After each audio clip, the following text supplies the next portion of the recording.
ჯერ კიდევ დაახლოებით თვენახევარი 2 თვის წინ ერთადერთი პარტია, ვინც ღიად ამბობდა, რომ არჩევნებში მიიღებდა მონაწილეობას, ეს იყო თქვენი პარტია. ახლა გამოჩნდნენ ოპოზიციიდან 2 პარტია, ეს ლელო და გახარიას პარტია, რას შეცვლის ეს თქვენი აზრით?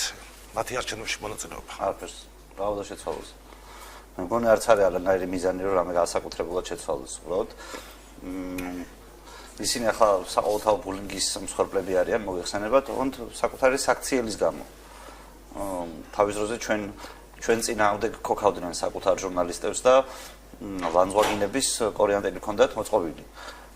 იმისთვის, რომ ვინც არჩევნებში მიიღებს მონაწილეობას, ის რაღაცა ღალატობს, ამას ღალატობს, იმას და ასე შემდეგ. და დღეს ვთქვათ დაინახეს, რომ მეორე ადგილზე ბრძოლის შანსია. და ამ მეორე ადგილისთვის ბრძოლაში ჩაერთო ბატონი ხაზარაძე და სწორედ ამიტომ მისჯება ესე რომ ვთქვათ სხვა მეორე ადგილის მსურველი პოლიტიკური ძალებისგან.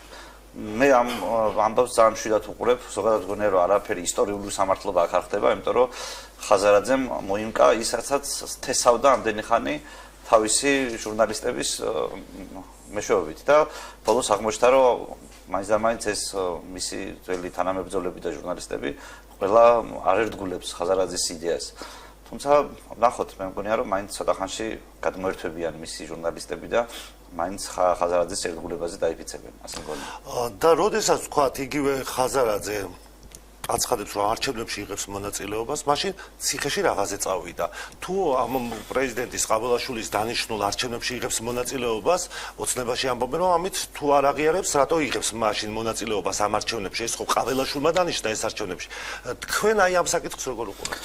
თქვენ იცით, რომ ზოგადად ეს ჩვენი დღევანდელი საუბარი უნდა ყოფილიყო დებატი. არ მოვიდა არც ერთი პარტია, უნდა ვთქვათ, შევთავაზეთ დღეს ლელოსაც, გახარიასაც, ერთადერთი პარტია, ვინც დათანხმდა ამ დებატს იყო გირჩი, უნდა ვთქვათ, დღეს ცალსაბკეც არ მოვიდნენ. ხო და მე იმის გამიდა რომ ეს კითხვა რაც თქვენ დამისვით, ჩემი მიმართ არ არის, მათი მიმართ არის. თქვენი შეფასება მაინტერესებს. ან ჩემი შეფასება ის არის, რომ ანუ ჩვენ დღემდე გვაქვს დისკუსია მე და სანდროს ოფისში იმასთან დაკავშირებით, ლელოში დეგენერატები არიან თუ მოსყიდულები, ანუ ამის იქით მაინც ვერ წავალთ. იმიტომ რომ რაც ახლა ზოგადად ესენი რასაც ჩვენბიან საბოლოო ჯამში, ანუ აი ის თამაშის ტაქტიკა რაც შემოგთავაზეს, ან ერთი ჯდება, ან მეორეში, იმიტომ რომ სხვა მესამე აქ უბრალოდ ვარიანტი არ არის. რატომ ხდება ასე? აი მართლა ხო ჩვენ ხო სამი პარტია ვართ, რომელიც არჩევნებში მონაწილეობს. ანუ ვინც თქვენ დაპატიჟეთ, ლელოც ასეთ უნდა ყოფილიყო, გახარიაც ამ დასეთ უნდა ყოფილიყო. მე ხო სინამდვილეში უნდა ვამყარებდე მათ პოზიციას. ამათ რომ უბრალოდ ჩემთან მოესწრებოდეთ და საერთოდ ვინმესთან რამე პირი კონდეთ მოსასვლელი ისე რომ ვთქვათ, მაგრამ და ტევ-პირველი ამ უბედურ დღეში რო ახლა რო უწევთ ხაზარაძის გაправება, თან ვერ აправებენ, თან რაღაცა ანუ აი ფიზიკურად ხო ვიღაც ხალხი უნდა იჯდეს იქ, რომელიც იმ პოზიციას, ატომ უნდა მივიღოთ არჩევნებში მონაწილეობა, იცავდეს.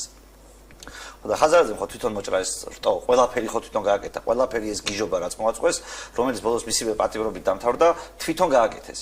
ამ წუთას ფაქტობრივად მათ იმ მსგავს პოზიციასთან ვერ ჯდებიან სალაპარაკოდ და ამ სიტუაციაში გადიან არჩევნებზე და მე ზოგადად ვერ ხვდები ასე, ანუ ეს ყველაფერი ასეთ სიგიჟეში რანაირად ვცხოვრობთ, რომ ყველაფერი, აი რაც ახლა ამ ბოლო პერიოდის განმავლობაში ჩვენ თავს ხდება, ნამდვილად ჩვენ თავს ხდება და არავის არანაირი დასკვნა აქედან არ გამოდის.